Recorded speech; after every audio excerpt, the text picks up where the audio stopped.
sang, U kan loof, kan prys, kan vereer. Ek vra Here, dat U elke gedagte, elke mens se gedagtes nou gevange sal neem, dat niks hulle aandag sal aftrek nie, dat hulle hierdie belangrike boodskap wat U vanmôre wil deel, dat hulle dit sal hoor, en dat hulle ook dit sal deel met ander.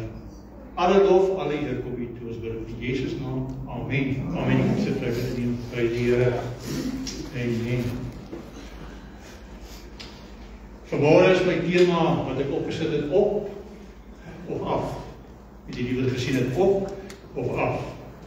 Die Here sê vir ons, dat die rede hoekom ek hierby gekom het is, Annemarie, julle weet nou, Pastor Annemarie se sussie is oorlede, en die eerste ding wat hulle natuurlik altyd maar praat is, wat mense baie keer vra, was haar saak met die Here reg? En nou sal jy altyd weet nie, daar's baie mense wat jy kan sien en wat jy leef, hulle lewe so vir Jesus, dat jy sê, nee, die ou se saak was reg. En dan kry jy ander wat heeltemal goddeloos was, wat jy kan sê, joh, sy saak was nie reg, en ons weet nie, wat in daai oomblikke gebeur het nie, baie mense vir 'n tyd lang, ons dink hulle is bewusteloos, maar ons weet nie of daar dalk 'n ontmoeting in daai tyd is, dat hulle daar die siekbed lê, wat hulle koma is, wat ook al, miskien was daar 'n ontmoeting, en dan kry jy 'n geval waar mense wat goed geleef het, Bybel gelees, maar jy het nooit geweet wat kant toe nie, mens wonder maar altyd oor hierdie ding. Maar die groot ding is, dat ons, dit help nie om te wonder nie, hulle wat gegaan het, het hulle gegaan, en hulle het 'n kans gehad om 'n saak met die Here reg te maak, maar wat van ons wat agterbly? Daar's nooit wanneer ons so bewus word, dat ons lewens eintlik nie tydelik is, dat daar 'n vervaldatum is, as wanneer 'n geliefde iemand naby ons dalk te sterwe gekom het nie. Nee, dit is so. En dan kom die vraag by my op of af. Die woord van die Here sê in 1 Samuel, hy sê in 1 Samuel 2 vers 6, hy sê die Here maak dood en maak lewend. En as hy na die punt kom, hy laat neerdal in die doderyk en hy laat daaruit opkom. Ek weet nie wie van u 'n bietjie in die aandelemark betrokke is en so nie. 'n Bietjie belê en so nie. Nou ons, as ons praat van 'n belegging, want dit is die ander deel wat ek gesê het, ek het gesê, blyk jou belegging. Dit is 'n belegging wat opgaan, 'n belegging wat afgaan. En nou praat ek nie van die belegging nie, ek praat van jou ewigheidsbelegging. Weet jy, hier is ons net tydelik wat ons hier is. Maar ons moet belê in die ewigheid, en die ewigheid is 'n baie lang tyd. Dis waar ons moet op konsentreer. Ons moet, baie mense belê in die reg, of selfs by aftrede, dan moet hulle by ouderdomspensioen kom, en dan sukkel om kop bo water te hou, maar die beleggings was nie reg nie, ons die belê nie, maar dis maar hier. Maar hoe lyk jou belegging? Vir die ewigheid. Vir die ewigheid, want die ewigheid, soos ek weet sê, is, daar is geen einde nie. Daar is geen einde nie, dis waarvoor ons moet voorberei. Dis waarvoor ons lewens moet reg kry, dat ons op die regte plek moet beland, is dit nie so nie. Nou ons gaan baie van ons het ons geld in die banke, dan trek ons 'n bietjie rente, ander doen 'n vaste belegging, wat jy 'n bietjie meer rente kry. Dis wat ons doen, 'n veilige belegging, 'n redelike risikovrye of 'n lae risiko belegging. Want wat doen die bank? Die bank gaan en hy leen jou geld eintlik by jou. Jou geld wat al is eintlik 'n lening wat hy by jou maak, en hy betaal jou rente, want wat doen hy met jou geld? Hy vat my geld, en hy vat Annemarie se geld, en hy vat Masie se geld, en hy vat wie ook al se geld wat in belê is, en nou wil Jolande 'n huis koop, en sy gaan 'n lening aan, en leen die bank vir haar die geld teen nog 'n hoër rentekoers, sodat die bank jou rente kan betaal, maar die bank maak ook geld daar. Dis mos maar hoe dit werk. Maar dis bietjie meer veilig, maar dan kry jy bouverenigings en so aan, en hulle belê die aandelemarkte. En hier is hulle redelik afhanklik, byvoorbeeld goud, gaan dit op of gaan dit af, wat ook al die geval mag wees. So dis daar's 'n bietjie meer risiko daaraan verbonde. Daar's 'n bietjie meer risiko aan verbonde, maar jy kan 'n veilige belegging is gewoonlik een wat stadig groei. Maar ons is ons mense, kitsmense, ons wil alles nou hê. Alles moet ons nou wees, en dis hoekom mense so maklik ingetrek word op piramides, skemas, en al daai vinnig ryk te word skemas, beleggings net. Hulle gebruik selfs die aandelemark, hulle doen binary options, hulle dink is belegging, maar dit is niks anders as dobbel. Die binary options waar jy nou jou geldjies insit, maar jy voorspel dat oor 5 minute gaan gebeur. Nee, jy sien die dinge gaan op, en dan sit jy jou geldjies in, jou R100 of wat ook al, maar jy sê oor 5 minute gaan hy nog gestyg het, en as jy nou reg was, dan kry jy nou 'n klomp geld terug, of as jy sê jy dit gaan laer wees, oor 5 minute, en jy's reg, dan kry jy 'n klomp geld, maar as jy verkeerd is, in 5 minute gebeur dan baie. Kyk, daai aandelemark gaan so hoor, jy bietjie kyk, hy bietjie gaan net so. Dan is jy verkeerd, die meeste mense verloor baie geld dan. Hulle trek baie mense in. Dis 'n dobbelspel. Beleggings is 'n dobbelspel, maar die een belegging waarmee jy nie kan dobbel nie, is met jou ewigheidsbelegging. Dis hoekom ek vra, hoe lyk daai pyltjie van jou? Gaan hy op of gaan hy af? Mense, ons hoor baie van mense wat by die dood omgedraai het, sê of hulle was klinies dood en dan iets met hulle gebeur, en jy hoor baie stories, jy hoor van ouens wat in die hemel was, jy hoor van ouens wat in die hel was en so, maar ek het dit knipie sout, ek glo die Here wys vir mense goed, maar ek gaan julle nou verduidelik hoekom ek sê, veral die hel is nog nie, die put van vuur is nog nie, dit gebeur eers, die hel word in die put van vuur gegooi aan die einde, so nou dit daarby kom, die later, maar mense sien hierdie goed, maar twee goed wat baie mense verduidelik, wat vir my skriftuurlik is jy kry een groep mense wat sê, ek het gevoel en beleef hoe ek in hierdie doderyk afdaal. Ek het gevoel hoe ek het beleef, hoe ek afdaal in die doderyk. En dan vertel hulle asof dit dood normaal is, dit is waartoe jy moes gaan. Maar dat hy nou teruggekom, en dan sal hy eintlik verlig hulle teruggekom, want ag, ek kan ons nou weer in hierdie lewe betrokke raak, ek kan ons maar nog so 'n bietjie verder leef. Wat hulle nie besef nie, hulle was op pad na 'n plek waar hulle nooit weer kon uitkom nie. Maar ek sal dit nou vir jou verduidelik. Ek gaan dit nou vir jou uit die Bybel, uit die skrif uitwys. En dan kry jy ander wat weer ervaar hoe hulle die lig opgegaan het. En dit was wonderlik wat hulle gesien het. En party is nog in die lig, dan kom hulle terug, en ander het actually sê dat hulle geliefdes wat oorlede is al ontmoet daar gesien, en hulle het Jesus te doen, en dan kom hulle terug. En as hulle terugkom, is hulle teleurgesteld. Want hulle sê, dit is so pragtig daar, ek wil nie teruggekom het nie. Nou ek wil sê, hierdie mense, hulle is verlig, hulle is terug. Maar nee, hulle besef nie, hulle het 'n tweede kans nie. Hulle dink dat 'n tweede kans in hierdie lewe, terwyl die Here eintlik 'n tweede kans gee om hulle lewens reg te kry, want hulle is op pad na die verkeerde plek toe.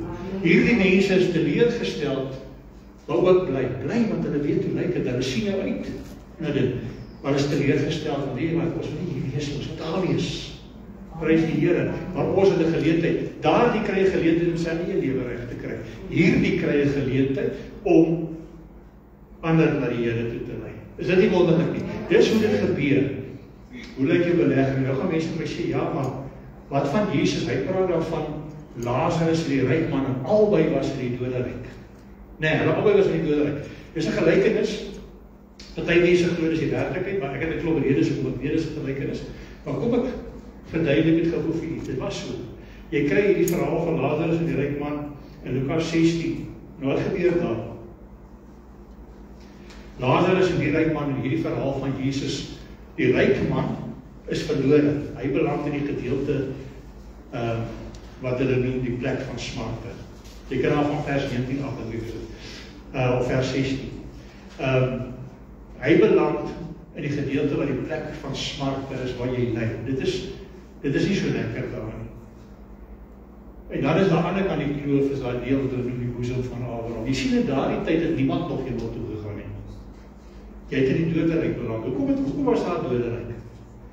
Want die Here het vir Adam en Eva gesê, as jy sal sondig, as jy van daai boom eet, sal jy sekerlik sterf. En wat gaan doen Adam hulle?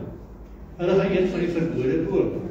En nou gaan die mens sterflik, en nou moet die Here 'n plek maak, want weet jy dat jou gees vir altyd leef?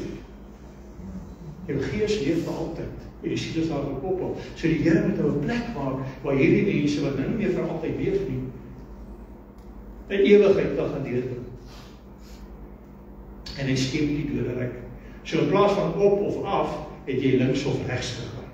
Almal het in die doderyk ingegaan daardie tyd, maar as jy daar gekom en as hy hierdie kloof, dan het die Here gesê, links, sorry, maar jy het nie gemaak nie.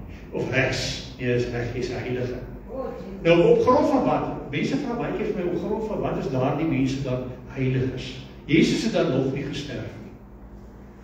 Hulle is gered deur die belofte.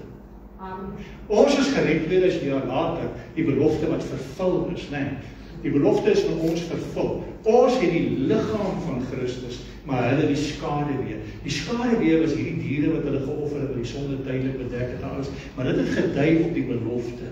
So hulle is 2000 jaar voor Jesus, of 3000 jaar voor Jesus, is hulle gered op die belofte waar hulle vasgehou. Met ander woorde, hulle het getrou die Here gevolg, en hulle probeer om binne die wet te lewe.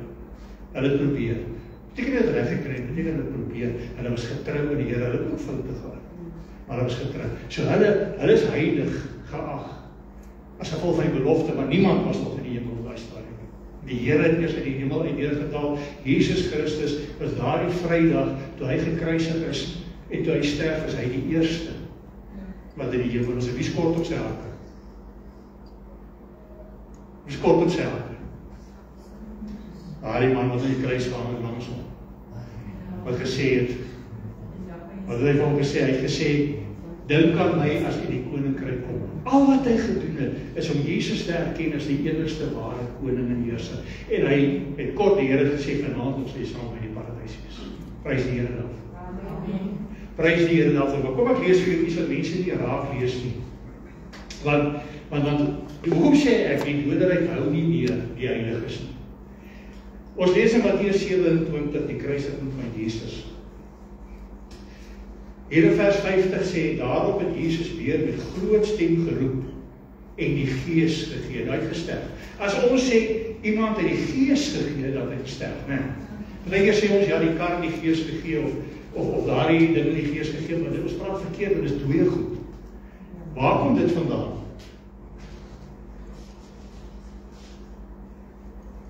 Dit kom uit Prediker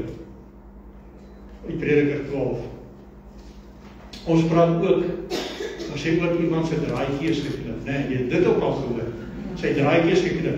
Nou Prediker 12 vers 6 sê, hoor mooi, voordat die silwerdraad verwyder word, dis die draadjie, voordat die silwerdraad verwyder word en die goue oliekruik stukkend val en die kruik by die fontein gebreek word en die wiel stukkend in die put val en die tot stof na die aarde terugkeer, dit is die liggaam, en soos dit gebeur het en die gees na God gaan, terugkeer wat het gegee.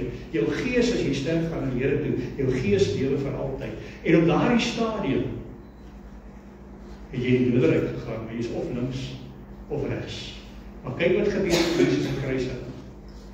Met ander woorde, as ons sê iemand het die gees gegee, beteken dat jou gees gaan na die Here toe. Jy gee jou gees na die Here toe en hy bepaal wat hy daarmee maak.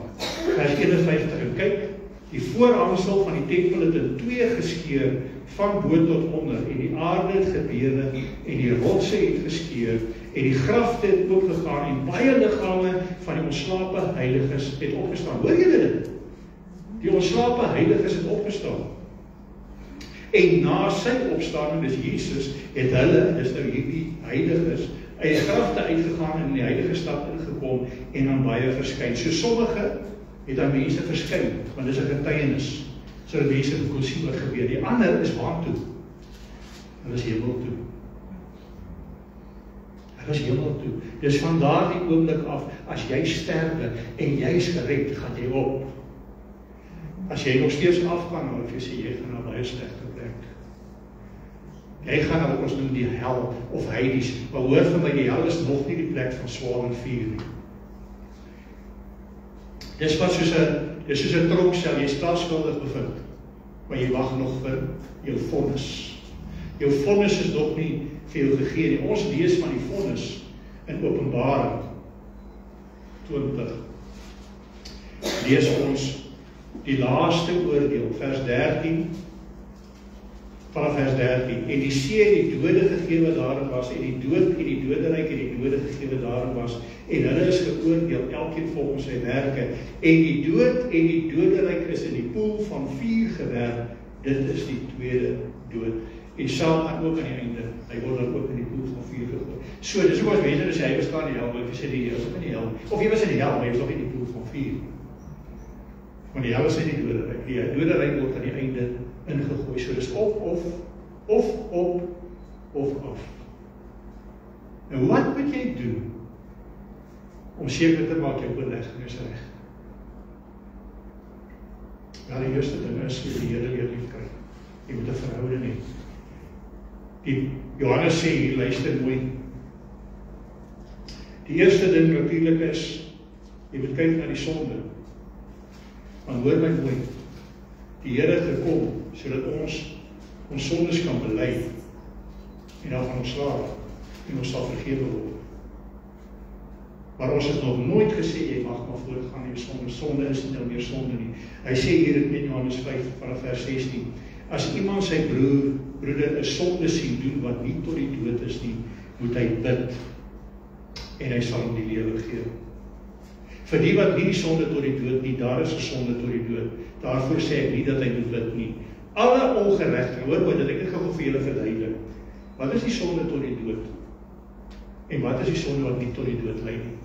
Ons weet ook klaar wat die dood is. Die dood is jy gaan in die doderyk beland. Dit beteken nie jy gaan sterf nie. Dis hoe die Bybel praat van jy is ontslaap en jy sterf nie reg. Maar die dood en die doderyk is hulle wat verlore is. Die sonde tot die dood is onbelyde sonde.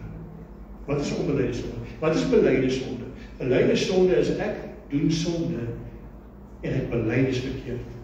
Ek weet is verkeerd, ek erken is verkeerd, want as die Here in die Bybel gesê is vir hom 'n gruwel, dan wil ek sê is vandag nog 'n gruwel. As die Here gesê is verkeerd, is dit vandag nog verkeerd.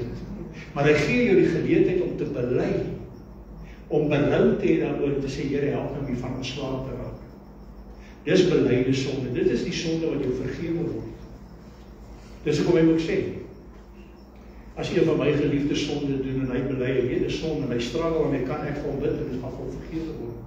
Maar sonde tot die dood is die sonde wat nie bely word nie. As jy kom met daai storie, ag die Here het my lief, hy sal verstaan, dan wil ek vir jou sê, die Here nie lief nie en jy die sonde nie bely nie, want jy erken nie die sonde nie. Hoe werk die liefde? Jy raak toch verlief aan die begin, het dit te doen met wat hy vir jou kan doen. Toe ek op aan Marie verlief geraak het, is dit wat al sy vir my alles kan doen. In die begin is jy, be myself and I. Wat kan sy vir my doen? En as jy sê met die Here, aanvanklik soek ons die Here se aangesig, sodat hy ons moet vergewe, sodat ons die ewige lewe kan hê. Ons soek sy aandag, sy aangesig, maar dan begin daar 'n verhouding. En soos daai verhouding aangaan, word jy al liewer en liewer. En wat gebeur? Dit gaan nie meer wat sy vir my kan doen nie. Dit gaan ek vir haar kan doen. Die kinders praat eers daar baie oor ons huwelik wat werk en baie wat sê hulle wil so huwelik hê en dan trek ek so 'n bietjie met my huwelik. Maar die punt is dat elkeen van ons kyk wat hy vir die ander kan doen. Vir my is die grootste vreugde om haar gelukkig te maak. En haar grootste vreugde is om my gelukkig te maak. Ek is ongelukkig as sy ongelukkig is. Sy is ongelukkig as ek ongelukkig is. En dit is hoe die Here, as jy werklik die Here liefhet, as jy werklik daarby gekom en dan gaan nie meer wat die Here vir my kan doen nie. Dan gaan nie meer oor die Here sal maar verstaan. Ek gaan maar met my sonde. Hy sal verstaan nie. Dit gaan oor nee. Die Here maak ek seer en dis nie vir my lekker nie en ek moet dan weer stop en ek gaan vra ek bely dit. Die oomblik as jy dit bely en erken, dan is jy daarvoor vergewe, maar nou het jy iets erken. Jy kan mos nie daarmee aangaan nie. Nou moet jy hom vra en sê Here help my. Dis 'n proses. Dis nie dadelik ons noem die proses van heiligmaking. Niemand is volkome heilig totdat hy daar by die Here uitkom nie. Maar jy moet ten minste dit bely en besig wees, regtig besig wees. Ek kyk dit van die ou in Pretoria se môre so vinnig. Baie mense bly so en sê Here help my, maar hulle wend nie eers 'n poging aan nie. Die bevrydingsbeweging is baie lief daarvoor om te kom en sê nee, ek dryf duiwels uit en alles, dis jy ontslae daarvan. Ek is jammer, jy kan ontslae wees daarvan, hy gaan kry 7 nog erger as hy. En hy kom terug, as jy nie ook veg daarteen nie. Jy moet werklik bedoel, so dan gaan die effort van jou kant af wees, maar die Here gaan jou bystaan. So dit is die eerste ding, jy moet 'n verhouding, jy moet 'n liefdesverhouding met die Here hê. Ek het my vrou lief. Ek het die package op lief. Hoor mooi wat ek vanmôre sê. Ek het my vrou en dit is nie een my eie bloedkind nie, die klein kinders nie, maar ek het hulle almal lief as my eie is, want ek het die package lief. En die Here sê dieselfde. Hy sê dit hier in 1 Johannes 3. Hy sê, jy kan nie sê, jy het my lief as jy nie my ander kinders ook lief het nie. Jy kan nie vir my sê, jy het my lief as jy nie jou broers en jou susters lief het nie. Daar kom 'n package saam, anders lieg jy. Baie sê, ag ja, as ek met my hart bely in my mond, of met my mond bely in my hart glo. Jy moet net mooi uitvind wat dit beteken, om met jou mond te bely en met jou hart te glo. Dit beteken alles wat die Here te sê het geglo, te glo wat hy gesê het, en hy het vir ons gesê. Hy sê dit in die Bybel. Hy sê hier, wat sê hy? Hy sê dit in Matteus, ek gaan nie elke keer oopmaak, jy kan dit gaan lees, Matteus 25 vers 40 en 42, en dit ek het verlede week ook daarvan genoem. Maar hy sê, dit wat jy vir 'n ander doen, doen jy vir my. Dit wat jy ander een seer maak, maak jy my seer. Wanneer jy iemand weier, weier jy my. Wanneer jy iemand seën, seën jy my. Ons kan nie sê ons die Here lief as jy nie jou broer of jou suster kan lief hê nie. Hy vertel vir ons 'n verhaal. Voor hy by die verhaal kom, kyk wat sê hy in Matteus 6 met 'n gebed. Vergifnis. Liefde beteken om te vergewe. Die Here het gekom, kyk ons sonde was baie groot. Hy het ons vergewe. Maar ons is nie bereid om ander te vergewe nie.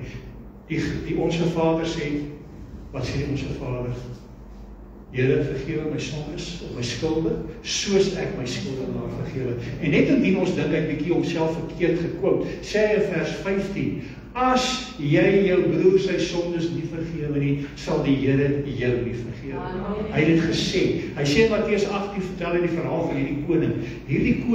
Hierdie ou skuld die koning baie geld. Soveel geld, ons het 'n bietjie gaan uitwerk. Jy kan in 'n leeftyd, jy kan in 2-3 leeftye dit nooit terugbetaal.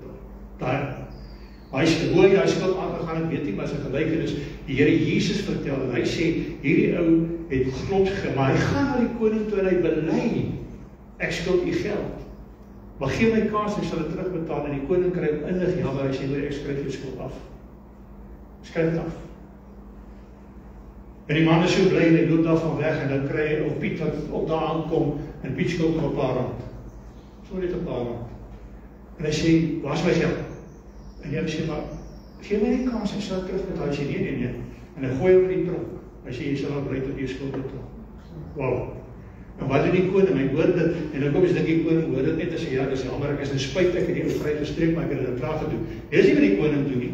Hy gryp hom, hy sit sy skuld weer terug op hom, en hy sit hom in die tronk, en hy sê, jy sal al bly tot jy jou skuld betaal. Wat sê die Here aan die einde? En so sal my Vader doen aan elkeen wat sy broer nie ter harte vergewe nie. Wat sê hy daardeur? Hy sê die koning waarvan gepraat het is God, is die Here, en ons skuld die Here, wat ons nooit kan terugbetaal nie. Daar's mense wat kom bely, en dan dink hulle kan die wet dit gaan verdien. Jy kan in hoeveel leeftye kan jy dit nie verdien nie. En hy kom en hy sê, op grond van die Here Jesus Christus, omdat jy jou skuld bely het, spreek ek jou vry. Maar nou gaan jy, en nou Piet het jou seer gemaak, of Sannie het jou seer gemaak, en jy wil hom nie vryspreek nie. En die Here sê wat? Hy sê, dan is hy skuld by jou weer. As jy nie vrygespreek.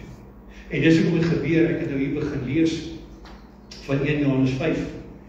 Dan sê hy verder, van hierdie, hy sê, alle ongeregtigheid is sonde, en daar is 'n sonde wat nie tot die dood is nie.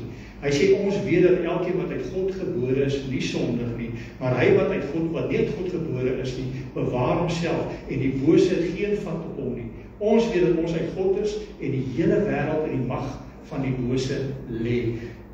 Mense kan nie verstaan, dat hulle nog steeds gepynig word nie. Ek het aan my hart vir die Here gegee. Ek lees dan Bybel, ek bid dan, ek gaan kerk toe, ek loof en prys hom. Vra jouself hierdie 2 vrae. Punt nommer 1, gaan ek nog voort en met sonde, sonder om te bely die sonde, sonder om te aanvaar sonde, sonder om te sê ek moet iets doen daaromtrent. Want die Here is geduldig en hy is genadig, maar vir 'n tyd lank. Vir 'n tyd lank gaan hy jou op 'n plek sit en hy gaan dinge doen, dit gaan net wonderlik en dit gaan mooi, jy's happy. Maar dan kom 'n punt, dis soos 'n skaakspel wat jy jou kant op moet begin bring. Maar as jy jouself nie bewaar nie, want jy hou aan met sonde, of jy is nie bereid om daardie een met jou seer gemaak en vry te spreek nie. Ek is jammer, jy dink jy sit daar in 'n tronk, maar jy sit jouself in die tronk. Jy sit jouself in die gevangenis, en daardie gevangenis het 'n naam, die doderyk. Maar die Here is so genadig. Hy sê dit is wat sy Vader uiteindelik sal doen. Maar nou het ons die genade tyd hier om vry te spreek. Ons het die tyd hier om te sê nee. Ek is nie meer vir kwaad nie. Ek sê nie jy moet vriende met hom wees. Die Here sê nee, as jy moet vriende met hom wees. Jy hoef hom nie te ken nie. Jy hoef nie, maar jy mag dit nooit weer teenoor hom nie. Vryspreek beteken om ten volle vry te spreek. Ons praat nou oor die dood. Want sit ons baie keer op die grafsteen, of as iemand dood is, dan sit ons so 'n boodskapie, RIP, RIP, rus in vrede, rest in peace. Ek het niks vir jou. Nie een van daai anders wat ons slaap het rus ooit weer nie. Nie een. Jy het nou die kans. Hebreërs 4 praat daarvan. Hy sê jy het nou die kans. Hy sê Joshua die wet weer gegee vir die Jode voor hulle deur die Jordaan getrek het, maar hulle het nooit in die rus ingegaan nie. Hulle het nooit rus geken nie. Want hulle verstaan nie, Sabbatshouers verstaan nie waaroor die Sabbatshouers gaan nie. Hy sê maar as jy vir Christus het, dan beland jy in 'n rus, daai rus wat alle verstand te bowe gaan. Dis waar jy beland. Maar as jy sterf, het die ewige gees. Ek wil ook kyk, waar is dit? Ek dink nou daaraan. Dit is hier so in Jesaja 48 vers 22, luister mooi.